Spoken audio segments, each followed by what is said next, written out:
దెయ్యాలు ఎక్కడి నుంచి వచ్చాయి తెలుసా? అవి మొదట దేవదూతలే. ఆదిలో దేవుడు స్వర్గంలో దేవదూతలను సృష్టించాడు. వాటిలో ఒకడు లూసిఫర్. చాలా అందమైనవాడు, శక్తివంతుడు.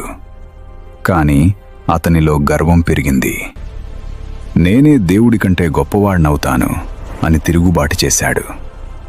యెషయా 14:21 ప్రకారం దేవుడతన్ని స్వర్గం నుంచి పడగొట్టాడు. ఆయనతో పాటు తిరుగుబాటు చేసిన అనేక దేవదూతలు కూడా పడిపోయారు. ప్రకటన గ్రంథం 12:9లో చెప్పబడింది, ఆ పురాతన సర్పము సాతాను మరియు అతని దూతలు భూమికి వేయబడ్డారు.